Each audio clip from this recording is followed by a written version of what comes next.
राधा कृष्ण जी से पूछेली एक बतिया। राधा कान्हा जी से पूछेली एक बतिया।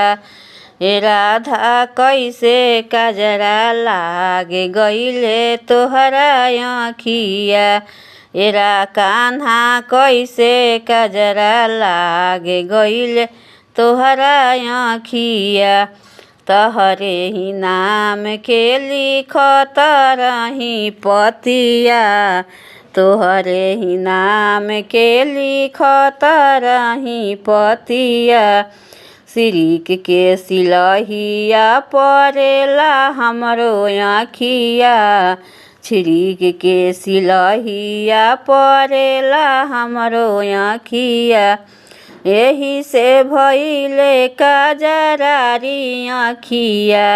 ए राधा एही से भइले कजरारी आँखिया। ए राधा एही से ए राधा साचो कहत बानी मानवतिया। ए राधा साचो कहत बानी मानवतिया। राधा कान्हा जी से पूछेली एक बतिया। राधा कान्हा जी से पूछेली एक बतिया। ए कान्हा कहाँ पियर भइले तोहार धोतिया। ए कान्हा कैसे पियर भइले तोहार धोतिया। धोए खातिर दिहनी हम धोबिनी के घटिया। धोए खातिर दिहनी हम धोबिनी के घटिया। पियर कई दिहली धोबिनी बिटिया। ए राधा साचो कहत बानी मानवतिया। ए राधा साचो कहत बानी मानवतिया। राधा उहाँ पियर भइले हमार धोतिया। ए राधा पियर कई दिहली धोबिन बिटिया। छलिया के छल बुझी गईली राधा रानिया। छलिया के छल बुझी गईली राधा रानिया। चेरिया बोलाई के ले आईली धोबिनिया।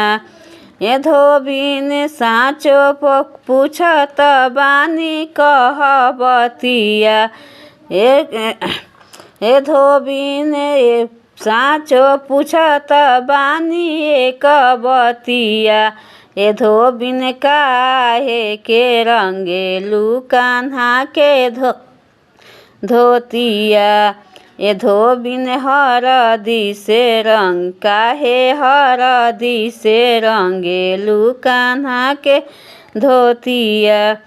साचो कहत बानी मानवतिया। ए राधा साचो कहत बानी मानवतिया। कान्हा ब्याह रचावेले तुलसी के संघवा। ए कान्हा ब्याह रचावेले तुलसी के संघवा। ए राधा छल कैले कान्हा तोहसे सुनबतिया।